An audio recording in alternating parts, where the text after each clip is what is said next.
राम ने कभी नहीं कहा कि मैं सबसे बड़ा हूं। सीता ने नहीं कहा कि मैं सबसे श्रेष्ठ नारी हूं। राम कहते हैं जगत की सभी नारियों में सीता का दर्शन करना।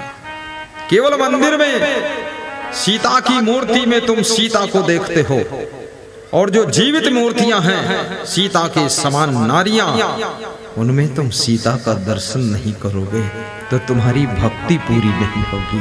उनमें भी सीता जी का दर्शन करो, और पुरुषों में राम का दर्शन करो। दर्शन का भी बड़ा प्रभाव होता है। तुम किस में क्या दर्शन करते हो? अगर रस्सी में तुमको सांप दिख गया तो डर पैदा हो जाएगा, घबराहट होगी, पसीना आएगा, भागोगे, गिरोगे, चोट लग जाएगी। रस्सी में सांप होता नहीं है, पर तुमको दिख गया सांप। कितने लोगों को रस्सी में सांप दिखता है, थोड़ा अंधेरा है, सांप दिख गया, और रस्सी का सांप झूठा सांप है। लेकिन आपको लगा कि रस्सी नहीं सांप है, तो आपको जो डर लगेगा वो डर सच्चा है, भय सच्चा लग गया। पसीना जो निकला डर के कारण वो भी सच्चा है। जो भागे जोर से डर करके भागना भी सच्चा है, और गिर पड़े चोट लग गई वो भी सच्चा है, और मलहम लगाया वो भी सच्चा है। लेकिन सांप झूठा है, रस्सी का सांप होता ही नहीं। देखना ये भ्रम कितना बड़ा है। अगर आपको भ्रम हो जाए कि मेरी पत्नी गलत है, तो आपके अंदर क्रोध है। वो गलत नहीं है, वो भ्रम है। लेकिन तुम्हारे क्रोध, जो गलत होने का भ्रम हुआ है, वो गलत नहीं है तो ठीक, लेकिन भ्रम हो गया। रस्सी में सांप होने का भ्रम हो गया। तो जो पत्नी के गलत होने का भ्रम हुआ है, अब तुम पत्नी के ऊपर क्रोध करोगे। पति हमारा गलत है ऐसा भ्रम हो गया, या किसी ने संदेह डाल दिया कि तेरा पति उस मोहल्ले में जाता है, कुछ गलत है, बस तुम्हारे भ्रम हो गया। अब तुम पति से ठीक से बोलोगी नहीं। जब वो कुछ पूछेगा तुम गुर्रा दो, जब गुर्राओगी तो पति भी गुर्राएगा। अब दोनों गुर्राएंगे तो उसका रिजल्ट तो यही है कि अलग अलग हो जाओगे। समझ तो ये भ्रम रिश्तों को खा जाता है, संबंध बिगाड़ देता है। इसलिए पहले सोच लो, समझ लो, विचार लो, बात है कि नहीं है, ऐसे फालतू नाराज ना हो। एक पति पत्नी हमारे आश्रम आए, तब से आए नहीं, पता नहीं जिंदा है कि मर गए, क्या हुआ। तो पति रोने लगा।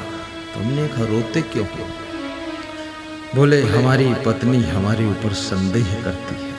तो हमने कहा तुम सच हो ना, ठीक हो, तो क्या संदेह से तुम चिंता क्यों?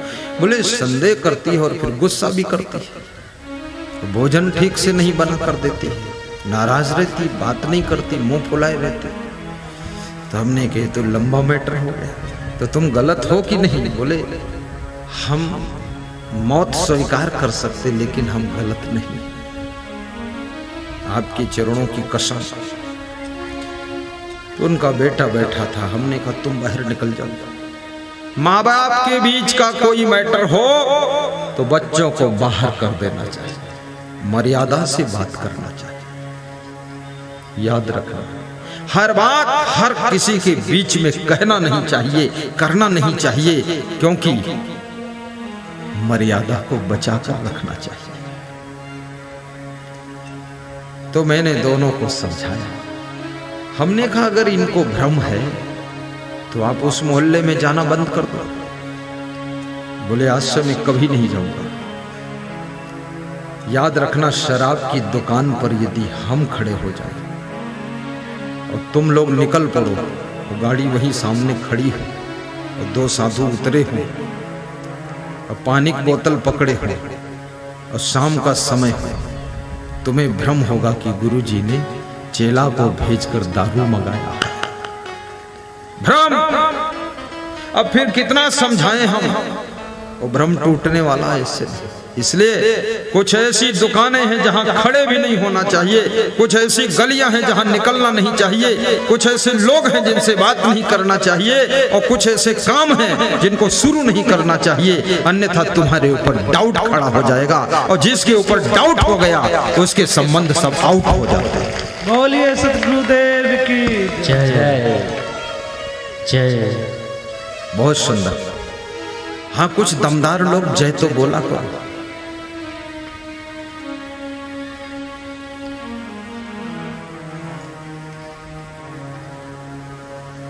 जहाँ देखूं वहीं है भरम ही भरम। भ्रम होने से रिश्ते टूट जाते हैं। किसी गांव में पति पत्नी बहुत प्रेम से रहते थे। आप पति पत्नी प्रेम से रहो, भाई भाई प्रेम से रहो, लेकिन आपके प्रेम को देख करके सभी को अच्छा नहीं लगता है। तो पड़ोसी महिला ने देखा कि इनके घर में पति पत्नी में बहुत प्रेम है और हमारे घर में पति पत्नी में रोज लड़ाई होती है, तो कुछ ऐसा काम करूं कि इनके पति पत्नी में भी दरार पड़ जाए। समझदारी नहीं है।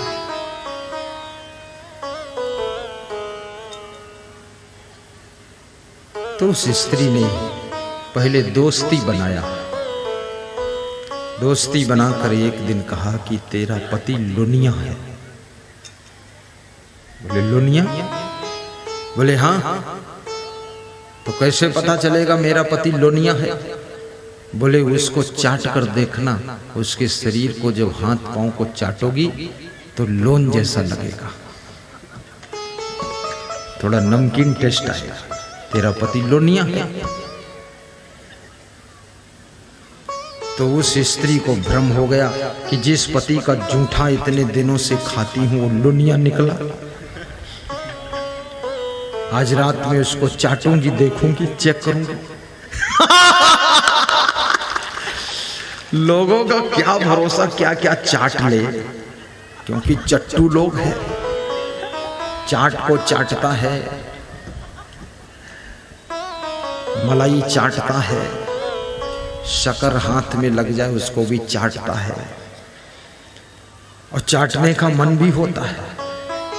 मैं बर्फी बांटता हूं तो अंगुली में लग जाती तो मैं अंगुली चाट लेता, तो मेरा संत रहता है वो चाटने नहीं देता। बोला धो लो, नहीं चाटोगे तो लोग समझेंगे बहुत गुरुजी लालची। तो मैं बोलता हूँ ऐसा क्यों सोचेंगे, क्योंकि बर्फी तो बहुत थी, गुरुजी ने एक पीस भी नहीं खाया, सबको बांट दिया, और अंगुली में लगी थी, उसको पानी में धो देने से बेकार चली जाएगी तो चाट लेते, सदुपयोग कर लेते। अरे बोले नहीं, चाटना नहीं है। वो बाल्टी लेकर पहले से आ जाता, धो हाथ चाटो।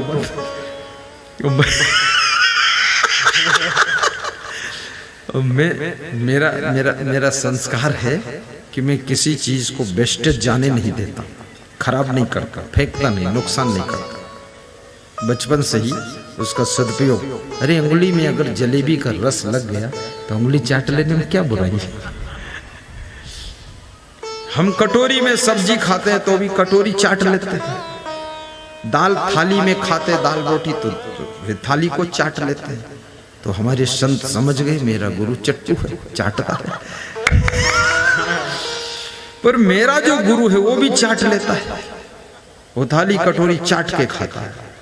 और जो लोग अन्न का एक कण और जिंदगी का एक क्षण और जिंदगी में लिया गया प्रण व्यर्थ नहीं जाने देते हैं, वह लोग कभी गरीब नहीं रहते हैं, वह हमेशा माला माल होते हैं। शुरू में हम भी बहुत गरीब थे, पैदल चलते थे 20 किलोमीटर झोला वोला लाद के कमंडल लेकर।